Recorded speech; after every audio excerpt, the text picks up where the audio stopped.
Welcome to the Film Podcast. Today we're just going to have a quick talk about IMAX because on the horizon for all of us globally is the release of Christopher Nolan's brand new movie, The Odyssey. You've probably seen the trailers, you've probably heard them moaning about it. Well, the time is almost upon us.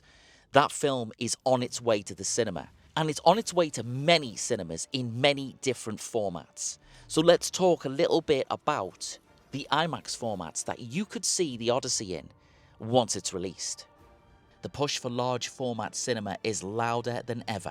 But if you stand in a cinema foyer right now, you're going to see listings for IMAX with laser, IMAX digital, IMAX GT, and something commonly known as LIMAX. Not all of these are created equal. The IMAX brand is just one thing: IMAX. Before you spend your money on the Odyssey, here is how to tell which IMAX formats are the definitive cinema experience and which ones are just clever marketing. But you can't spot a fake until you understand what it is they're trying to mimic. The entire IMAX brand, the premium price, the massive screens, and the reason directors obsess over it is built on the back of one massive piece of physical media, the 1570mm film frame. So when it comes to IMAX, let's talk about what's considered the gold standard. If you hold a frame of 35mm film next to a 1570mm IMAX frame, the difference is almost comical. Standard film runs vertically through the projector. True IMAX runs horizontally. Originally, IMAX was pretty simple. Enormous resolution. Well, resolution is irrelevant when it comes to actual film printing, but it's a modern way to understand picture quality. The kind of clarity that would make even the most expensive digital camera, probably for at least the next 20 years, pale into comparison. We're talking about IMAX film. IMAX 1570 film. It has an aspect ratio of 1:43:1. It has massive screens, often multiple stories high, crystal clear analog image detail, and concert-like 5.1 sound. This is what directors like Christopher Nolan and Denis Villeneuve shoot for when they say IMAX. This is what we call proper IMAX, the cathedral, the gold standard. There are very, very, very few of these cinemas left. The ones that can show IMAX 70mm. About 30 or so globally, in fact. Pause this list to see if there's a genuine IMAX cinema anywhere near you.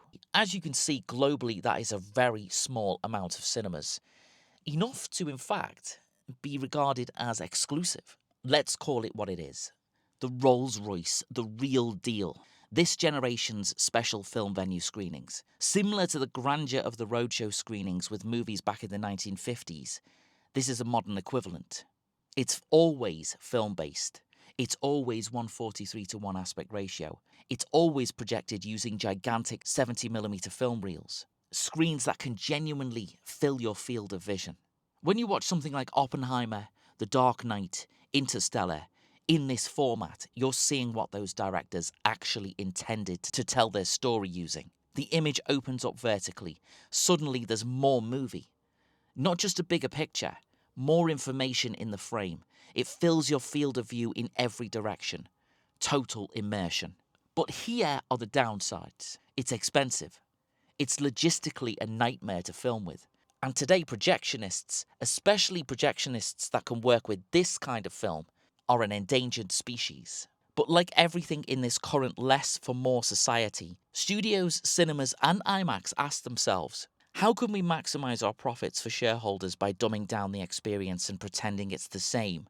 What I mean is, how can we keep the IMAX brand without all that hassle? Enter IMAX Digital. Sometimes known as LIMAX. IMAX Digital was introduced to reduce cost, increase availability, put IMAX screens in multiplexes. And this is where things get contentious here.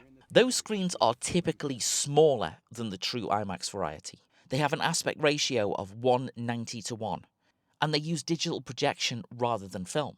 Now, 1:90:1 is still taller than standard CinemaScope widescreen, but not much taller than the standard 1:85:1 ratio that we get in lots of cinema venues.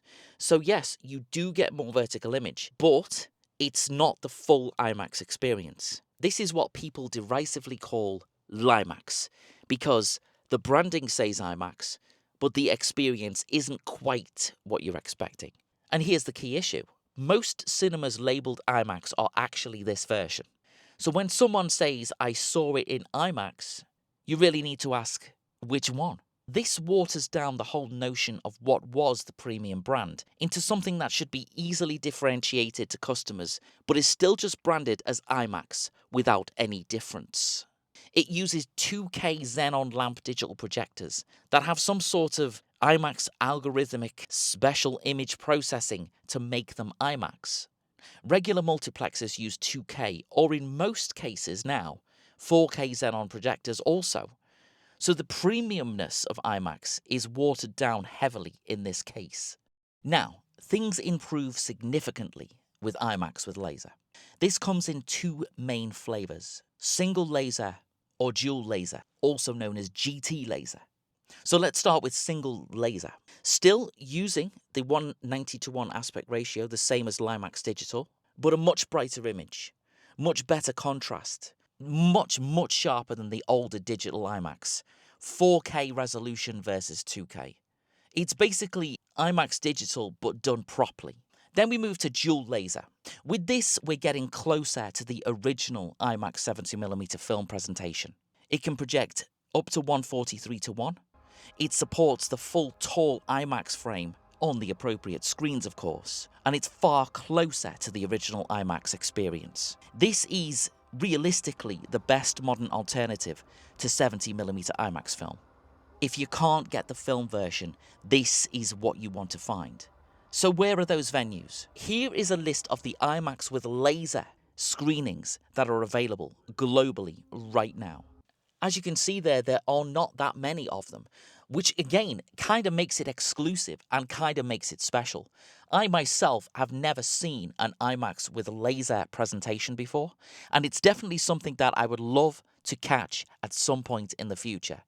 But as it stands, the exclusivity remains with this kind of IMAX, just like the 70mm IMAX experience, which is mostly better than the laser experience, but the laser experience is pretty close from a presentation perspective. So let's recap a little bit. To watch the Odyssey, the choices are these. IMAX 1570mm film. That is currently the best, the most original, the finest way to experience IMAX. Then we have the more regular IMAX, the one that you'll find in most multiplexes all around the world. IMAX Digital. This is where it gets the moniker of LIMAX. This is the 2K xenon projectors, as I said earlier, which are arguably no better than what you can get currently in all cinemas digitally anyway. Then we've got IMAX with laser, which is the true modern upgrade to the original IMAX 70mm film, and is pretty close from a quality perspective. But the ultimate is the same. It's IMAX with laser, but it's IMAX dual laser, which basically means the projectors are doubled up, which means you get double the quality, which of course makes it slightly better. The Odyssey is showing in all of these formats, but it's up to you to seek it out, to try and find those venues that present the film in that particular way. As I said, it's probably much easier to find a Xenon-based IMAX digital presentation than it is with the other three types. But I guess, at the end of the day, the IMAX experience is something that, well, is renowned globally. So any showing in IMAX of any variety is probably going to be a great experience at the end of the day because, well, you can say, I saw it in IMAX. So remember that not all big screens are created equal, but all prices are exactly the same. And yeah, if you have to ask if your local cinema is LIMAX or not, then it probably is. Anyway, stay tuned for more reviews right here on the channel. We might just have a review of the Odyssey up very, very soon. So thanks for watching, and choose wisely, and enjoy the Odyssey. And I'll see you again next time, right here on the Film Podcast.